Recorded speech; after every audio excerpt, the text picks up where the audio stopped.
Hello दोस्तों, this is by Triloki India वाले। और आज का हमारा टॉपिक है किसी भी टेबल में हम वैल्यू को कैसे इंसर्ट करते हैं। अगर हमें नया रो इंसर्ट करना है तो हम कैसे इंसर्ट करेंगे, या फिर नया कॉलम को इंसर्ट करना है उसके लिए हमने अल्टर कीवर्ड का यूज करके कॉलम को कैसे ऐड करते हैं वो हमने देख लिया है। आज हम देखेंगे कि इंसर्ट कीवर्ड का यूज करके हम रो को कैसे इंसर्ट करते हैं और सारा का सारा वैल्यूज हम कैसे इंसर्ट करते हैं। ठीक है, तो हम लोग वीडियो में आगे बढ़ते हैं और जानते हैं इसके बारे में। तो सबसे पहले मैं आपको इंसर्ट का थोड़ा सा बेसिक बताता हूं कि इंसर्ट कीवर्ड बेसिकली करता क्या है। तो इंसर्ट कीवर्ड जो होता है वो आपको रोज को ऐड करने में, टपल्स को ऐड करने में या फिर रिकॉर्ड्स को ऐड करने में हेल्प करता है। आप रोज कह लो, रोज या फिर टपल्स कह लो या फिर रिकॉर्ड्स कह लो, तीनों क्या है, बराबर है। टपल्स, रिकॉर्ड या फिर रोज, तीनों क्या है, बराबर है।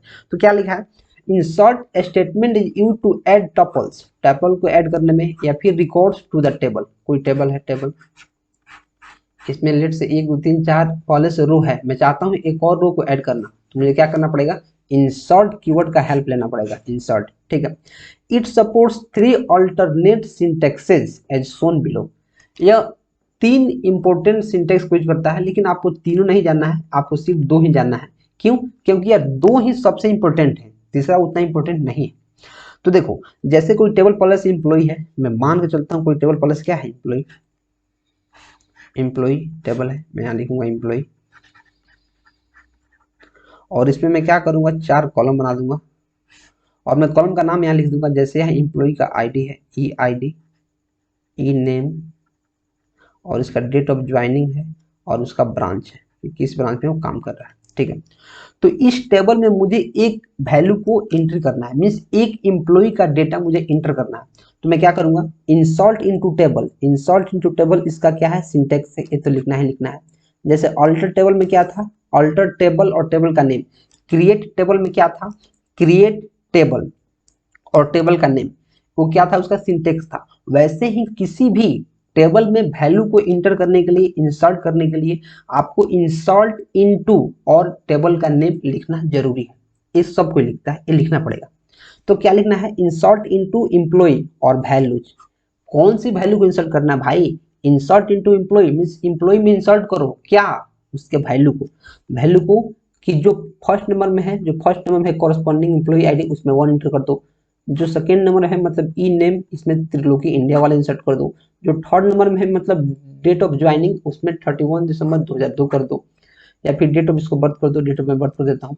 और जो सीएससी है उसके ब्रांच में ये कर दो। तो अब एक बात ध्यान देने वाला काफी जरूरी है कि कॉरेस्पॉन्डिंग वैल्यू मींस इसके रेफरेंस का वैल्यू ही इसमें इंटर होगा। इसमें अगर पहले एम्प्लॉय आईडी है, सबसे पहले कॉलम एम्प्लॉय आईडी है, और फिर ई नेम है, और फिर डेट ऑफ बर्थ है, फिर ब्रांच है, तो उसी सीक्वेंस में ही वैल्यू को इंटर करना है। अब ये नहीं कि यहाँ एम्प्लॉय आईडी है 1 नंबर में, तो पहले आप यहाँ 1 नंबर में त्रिलोकी इंडिया वाले लिख दिए या फिर टीके लिख दिए, तो ये इसमें इंसर्ट नहीं हो पाएगा। क्यों? क्योंकि यार इसके लिए कॉरेस्पॉन्डिंग वैल्यू ही इंटर हो पाता है। अगर आप सीक्वेंस में नहीं देते हैं, जिस सीक्वेंस में आपका टेबल का जो कॉलम्स है उस सीक्वेंस में अगर आप वैल्यू को इंटर नहीं करते हैं तो क्या थ्रो करेगा, एरर, एरर थ्रो कर देगा, और अब आपका टेबल में कोई भी डाटा इंसर्ट नहीं होगा, नहीं होगा। ठीक है, एक तरीका ये है कि आप डायरेक्ट इसमें वैल्यू इंसर्ट कर सकते हैं, इंसर्ट इनटू एम्प्लॉय लिखे और उसका वैल्यू आप डायरेक्ट इंसर्ट कर सकते हैं, 1 त्रिलोकी इंडिया वाले, डेट ऑफ बर्थ और उसका ब्रांच, जैसे टेबल में दिया हुआ है। और दूसरा क्या तरीका है, दूसरा तरीका है कि आप लिखो इंसर्ट इनटू टेबल, ये तो लिखना ही लिखना है। आप टेबल का जो कॉलम नेम है आप लिख सकते हो, जैसे ID, e name, date of joining और डिपार्टमेंट। यहाँ डेट ऑफ बर्थ में कर देता हूँ, डेट ऑफ बर्थ और डिपार्टमेंट। आप क्या कर सकते हैं, इंसर्ट इनटू टेबल, पहले आईडी, फिर ई नेम, फिर डेट ऑफ बर्थ, फिर डिपार्टमेंट, और फिर इसका वैल्यूज इसी सीक्वेंस में, जिस सीक्वेंस में आप ID, e name, date of birth लिखे हो, तो पहले आईडी का वैल्यू यहाँ देना पड़ेगा, फिर नेम का वैल्यू यहाँ, फिर यहाँ डेट ऑफ बर्थ का, और फिर यहाँ डिपार्टमेंट का। ये नहीं कि यहाँ आईडी दिए हो और पहले त्रिलोकी इंडिया वाले दे दिए, यहाँ ई नेम दिया हो और आप यहाँ आईडी दे दिए, वो नहीं। जिस सीक्वेंस में आप यहाँ वैल्यू एंट्री करते हो उसी सीक्वेंस में आपको यहाँ वैल्यू देना है। इतना क्लियर हुआ? इतना अगर क्लियर है और वीडियो समझ में आ रहा है रियल में, तो वीडियो को लाइक कर दीजिए। वीडियो अगर सच में समझ में आ रहा है तो वीडियो को लाइक कर दीजिए और इस प्लेलिस्ट को फैला दीजिए, एकदम फैला लीजिए आग की तरह। आपका हेल्प हो रहा है तो दूसरे का भी हेल्प कीजिए प्लीज। तो वीडियो में आगे बढ़ूंगा और आपको कुछ और कंसेप्ट के बारे में बताऊंगा। इंसर्ट इनटू टेबल के बारे में कुछ यहाँ सेंटेंस लिखे गए हैं, इसको पढ़ना बहुत जरूरी है, इसको पढ़ के दिमाग में बैठाना बहुत जरूरी है, ठीक है, क्योंकि दिमाग में अगर नहीं बैठेगा तो यहीं आगे चल के आपको दिक्कत का सामना करना पड़ जाएगा। तो अभी आप इसको बहुत अच्छा समझो, आपको एकदम मजा आ जाएगा। अभी आपको बहुत अच्छा समझना है। अगर इधर आपको राइट हैंड साइड में यहाँ कुछ नहीं दिख रहा है तो कोई दिक्कत नहीं, मैं पढ़ दूंगा, आप उसको समझ लेना, ठीक है। क्या लिखा है, if column names are not used, अगर कॉलम्स का नेम यूज नहीं हो रहा है, then values must be provided for all the columns in order of their specification during table creation। क्या समझे कि अगर यहाँ कॉलम का नेम यूज नहीं हुआ है, इंसर्ट इनटू एम्प्लॉय, यहाँ कॉलम का नेम यूज नहीं हुआ है, डायरेक्ट वैल्यू पुट किया जा रहा है, तो उसको उसी सीक्वेंस में वैल्यू को पुट करना है जिस सीक्वेंस में कॉलम है। मैंने आपको बता चुका है, इसी को वहाँ वर्ड में लिखा गया है। देखो यहाँ कॉलम का नेम प्रोवाइड नहीं किया गया, दूसरे वर्ड में क्या है, दूसरे वर्ड में यहाँ कॉलम का नेम प्रोवाइड किया गया है और इसी सीक्वेंस में वैल्यू को प्रोवाइड किया गया है, ठीक है। अगर कॉलम का नेम आप उल्टा पुल्टा भी प्रोवाइड करते हो तो उससे उल्टा पुल्टा में ही वैल्यू प्रोवाइड करो। जैसे यहाँ ई आई डी है, अगर पहले आप यहाँ ई नेम लिखते हो तो यहाँ भी पहले आप ई नेम लिखो, पहले ई नेम लिखो, इतना में कोई दिक्कत नहीं, मैं वीडियो में आगे बढ़ूंगा।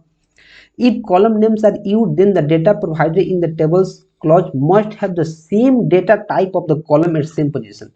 अगर आप कॉलम का नेम यूज करते हो तो उसमें कोई दिक्कत की बात नहीं है, लेकिन जिस डेटा टाइप को आप यूज कर रहे हो, जैसे पहले आप ई नेम यूज कर रहे हो, ई नेम, तो इसका डेटा टाइप होना चाहिए वेर कैर टू, तो वेर कैर टू वाला ही आउटपुट होना चाहिए, उसी के सीक्वेंस में होना चाहिए। इतना क्लियर है, इतना क्लियर है तो क्या है, while inserting data column values should match column type definition, मतलब you can't insert a textual value into a numerical column attribute। जिस टाइप का डेटा है उसी टाइप का डेटा टाइप में वैल्यू को इंसर्ट करना है, ये नहीं कि आप नंबर वाला जो डेटा टाइप है उसको उसमें टेक्स्ट रखो, या फिर जो टेक्सुअल वैल्यू एक्सेप्ट करने वाला है उसमें आप नंबर डेटा टाइप को एंटर करने की कोशिश करो। ऐसा नहीं हो पाएगा, ऐसा होगा ही नहीं। क्यों? क्योंकि यार हमारा जो डेटाबेस है इसी तरह से डिजाइन किया गया है कि जिस डेटा टाइप का वो हमारा इंसर्ट करने का तरीका है उसी डेटा टाइप में इंसर्ट हो पाएगा, वरना नहीं हो। Next, if the column is of a string और डेट टाइप और characters they need to be include in a single quotes, you can not use double quotes. अगर आपका जो कॉलम है स्ट्रिंग या फिर डेट है, टाइम है या फिर कैरेक्टर्स है, तो उसको सिंगल कैरेक्टर में इंटर करना है। जैसे त्रिलोकी स्ट्रिंग है तो सिंगल, जैसे डेट है 28 फरवरी 1990, तो सिंगल कोट में इसको रखना है। अगर आप नहीं रखोगे तो एरर थ्रो करेगा। क्या करेगा? एरर। ठीक है। String data is case sensitive and will be stored as in given within quotes. जो स्ट्रिंग डेटा टाइप होता है वो केस सेंसिटिव होता है, मतलब अपर केस और लोअर केस में डिफरेंस होता है, अपर केस और लोअर केस में डिफरेंस होता है। If the data is numeric, मैं यहाँ पढ़ देता हूँ, अगर मेरे वीडियो से आपका यहाँ अगर छूट गया होगा तो यहाँ लिखा है if data is numeric you don't need the quotes. अगर डेटा न्यूमेरिक है तो आपको कोटेशन की कोई जरूरत नहीं है, आप कोट जो सिंगल कोट होता है उसको देने की जरूरत नहीं है। Null also should not be include in the quotes. अगर नल वैल्यू है कोई नल तो आप सिर्फ नल लिख दीजिए, इसको भी आपको सिंगल कोट में लिखने की जरूरत नहीं है। ठीक है, इसको भी सिंगल कोट में लिखने की जरूरत नहीं है। अगर आपको सारा का सारा चीज समझ में आ रहा है तो वीडियो को लाइक कर दीजिए, समझ में आ रहा है तो ही लाइक करना है, अगर नहीं समझ में आना है तो वीडियो को डिसलाइक करो और मुझे बताओ कि क्या समझ में नहीं आ रहा, मैं आपको सब करूंगा। मैं इस लेवल का मैं पढ़ा रहा हूँ, इतना अच्छा आपके लिए कंटेंट लेकर आया हूँ, तो मैं आपकी हेल्प करूंगा हर एक उस मोड पर जिस मोड पर आपको हेल्प मेरी चाहिए। ठीक है, तो वीडियो पसंद आए तो प्लीज वीडियो को फैला दो यार, अपने हर एक ग्रुप में, व्हाट्सएप, फेसबुक, टेलीग्राम, मुझे नहीं पता, तुम्हें एकदम जगह फैला दो और सबका हेल्प करो। ठीक है, इसी के साथ मैं वीडियो में आगे बढ़ूंगा और आपको बताऊंगा एक बहुत इंपॉर्टेंट चीज। आपको क्या करना है, वीडियो को लाइक करना है, लाइक, चैनल को सब्सक्राइब करना बहुत जरूरी है, तो प्लीज चैनल को सब्सक्राइब कर लो। और मैं तो कहूंगा यार जो डीबीएमएस का प्लेलिस्ट है उसको आप शुरू से देखो, शुरू से देखोगे तो आपको इतना मजा आएगा, इतना मजा आएगा कि एकदम मजा ही आ जाएगा।